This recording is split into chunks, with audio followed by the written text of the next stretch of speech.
আসসালামু আলাইকুম, আমি পান্না। আজকে আমি তোমাদের পার্ট 18 এর আরো কিছু সমাধান করাবো।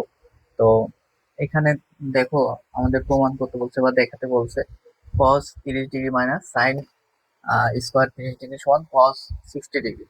তো এই অঙ্ক করতে হলে আমাদের কি করতে হবে, যে এটা হলো বাম পক্ষ আর ডান পক্ষ দুটার মান বের করতে হবে। চলো আমরা শুরু করি। সমাধান।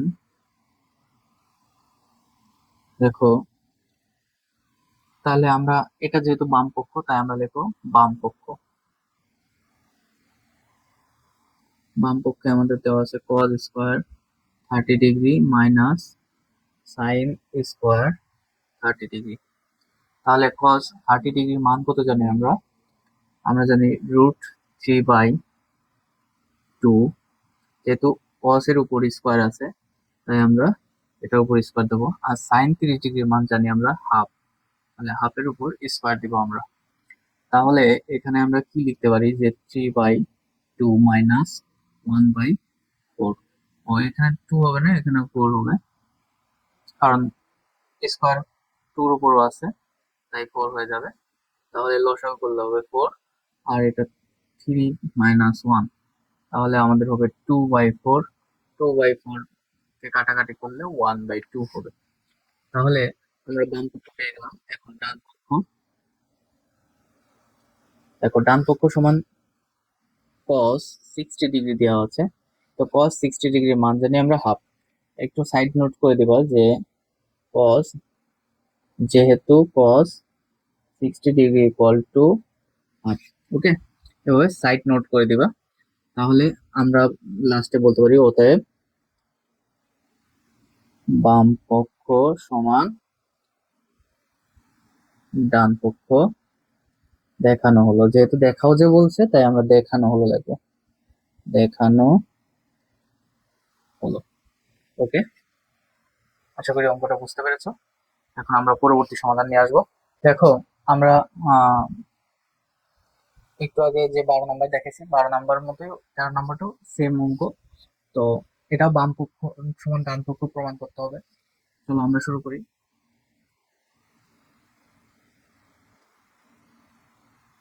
সমাধান। তাহলে আমরা লিখি বাম পক্ষ।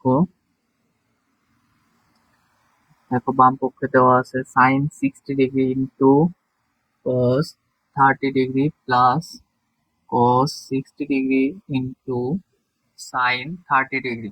ওকে, তাহলে আমরা সাইন 60 ডিগ্রির মান কত জানি? √3/2। আবার কস 30 ডিগ্রির মানও জানি √3/2, প্লাস এটার কস 60 ডিগ্রির মান জানি হাফ, এবং সাইন 30 ডিগ্রির মান জানি হাফ। তো আমরা নোটে একটু লিখে দেব, নোটে লিখে দেব যে আহ,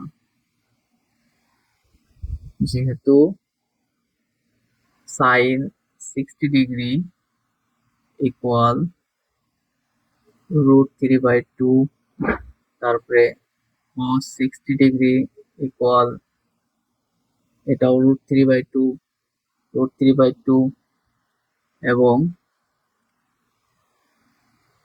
সরি 30 ডিগ্রি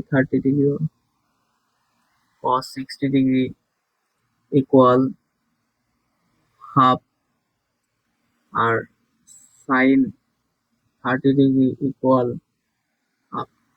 আমরা সাইড নোটে এটা একটু লিখে দেবো। ওকে, তারপরে দেখো এখন কি হয়। তাহলে এই দুইটুকুর কি হয়? লসাগু হয়। লসাগু করলে কি হবে? 2 হবে। আর সরি, গুণ হয়, লসাগু না তো গুণ হয়। 2 গুণ করলে কি হবে? 4 হয়ে যাবে। এবং √3 গুণ করলে কি হয়? শুধু 3 হয়। প্লাস এটা হবে 4/1। ওকে, 4/1।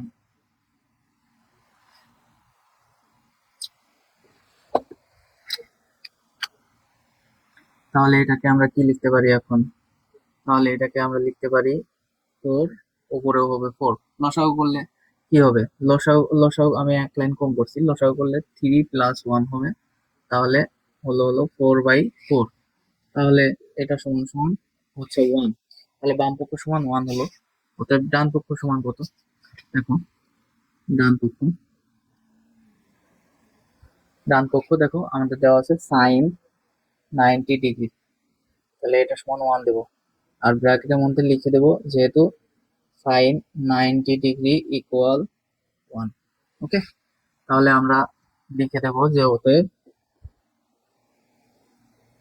বাম পক্ষ সমান ডান পক্ষ। ওকে, তারপর লিখবো দেখানো হলো।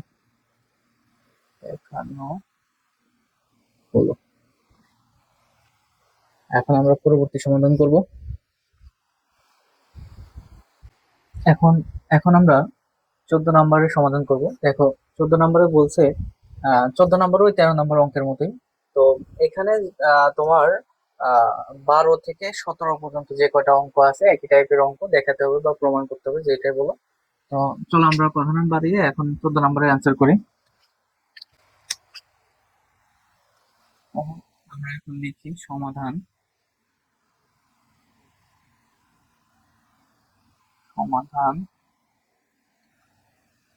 আচ্ছা, আমাদের বাম পক্ষ, যেহেতু বাম পক্ষ দেওয়া আছে, বাম পক্ষ বের করি।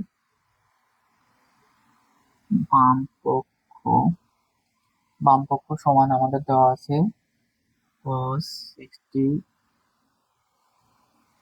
Into cos 30 plus sin 60 degree into sin 30 degree.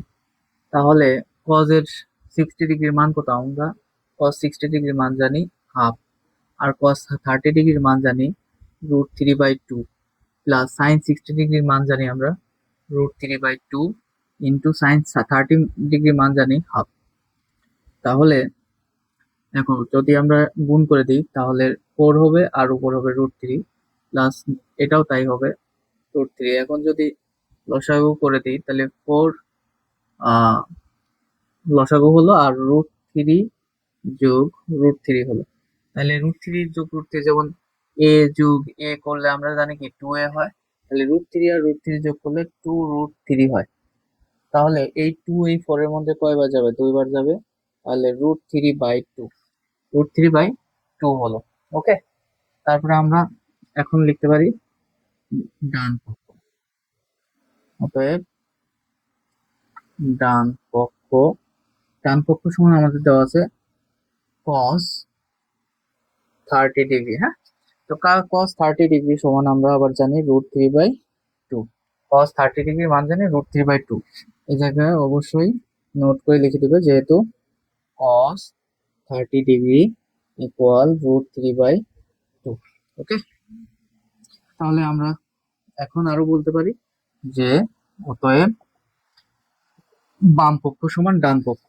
ওকে, বাম পক্ষ সমান ডান পক্ষ দেখানো হলো।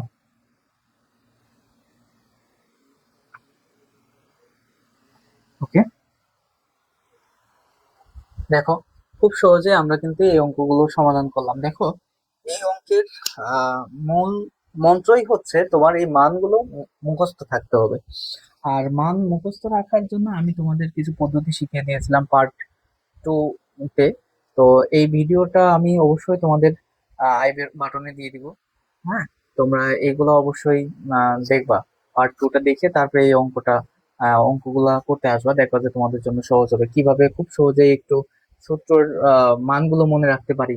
হ্যাঁ, তারপর যখন মানগুলো একটু মনে রাখা, কয়েকবার একটু খাতায় লিখবা, কয়েকবার প্র্যাকটিস করবা, দেখবা যে মানগুলো তুমি এমনিই পারতেছো।